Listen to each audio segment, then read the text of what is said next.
The Pac-12 may have played itself out of the playoff picture already.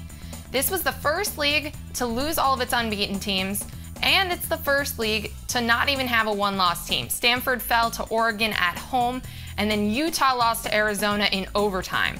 So this does not look good. These Pac-12 teams, Utah and Stanford, still the league's best shots to get in the playoff, need a lot of help, especially in the Big 12. They need everybody to have at least a loss, Notre Dame to lose.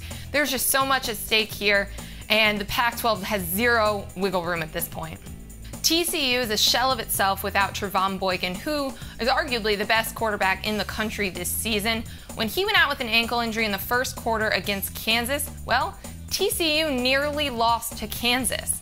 And that's saying something. This is the worst team in Division I football. So Boykin is expected to come back, but if they're able to make any sort of noise in the Big 12 and maybe play themselves into the playoff discussion, they're going to need a healthy Boykin because he just is maybe the most valuable player on any team in the country. Leonard Fournette may have cost himself the Heisman with a second consecutive week with a poor performance. He played poorly against Alabama a week ago, struggled again against Arkansas.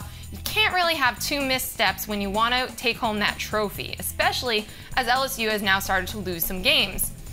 Now, it especially does not help that Oklahoma quarterback Baker Mayfield is a late entrant into the Heisman race, and that Alabama running back Derrick Henry has been putting up great numbers these last few weeks. You know, it looked for a while like it was Fournette's to lose, and now it looks like it could be anybody's to grab.